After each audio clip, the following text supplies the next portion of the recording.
is ready.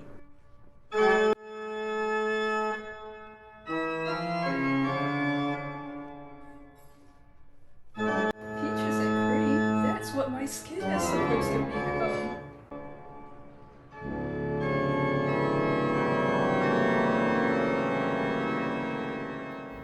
Hello everyone, my lecture aims to expose how media and lifestyle companies objectify women to sell an aspirational lifestyle and mislead consumers into believing they can achieve this sweet, decadent lifestyle if they consume the products being advertised. I focus on food in particular because the beauty industry uses language that invokes food in their advertisements and branding.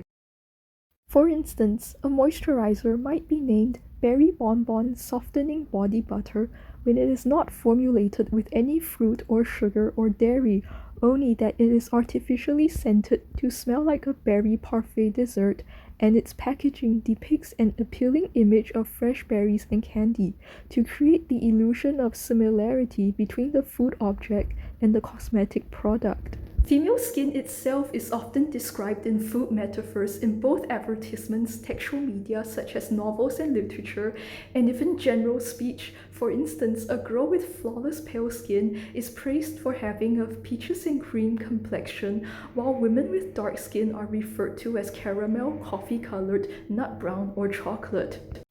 Objectification of the female body and treating it as just another product is a symptom of a larger problem: consumer culture, a phenomenon unique to late-stage capitalism and which has become globalized through online transmission, allowing entrenched patriarchal gender norms to pervade and influence every facet of our lived reality.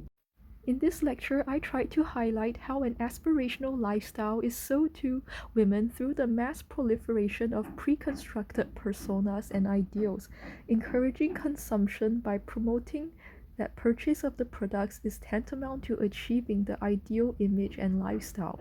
In the process, however, the imposition of these ideals reduces the complexities and diversity of women's experiences and binds them to the objectifying images.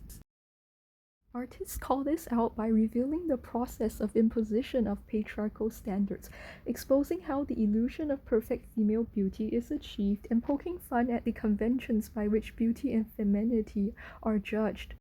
My own practice attempts to critique the narratives perpetrated by consumer capitalism and its stakeholders by propagating a subversive counter-narrative to counteract capitalist excess.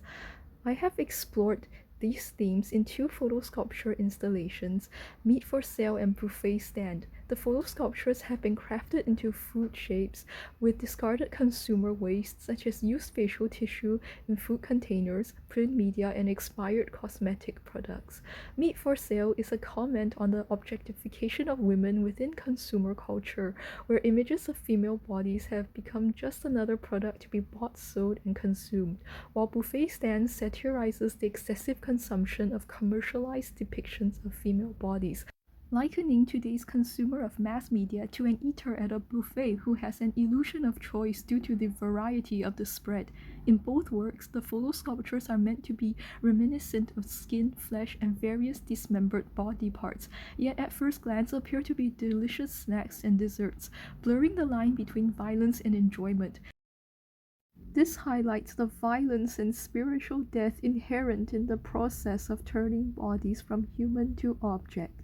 The visible surface of the photo sculptures is made with both appropriated commercial images cut from fashion magazines and candid photographs, which serve as contrast to the professional imagery and emphasize just how pervasive the phenomena of bodies being turned into consumables is.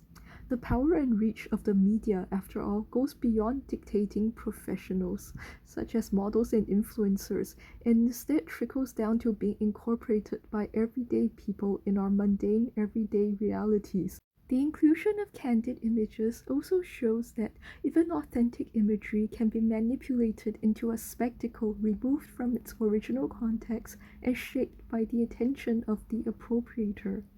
Furthermore, By reappropriating magazine materials, the commercial images on glossy magazine paper is recontextualized from being functional imagery serving the profit motive of capitalism into a functionalist art object that critiques the consumerism which created these photos in the first place.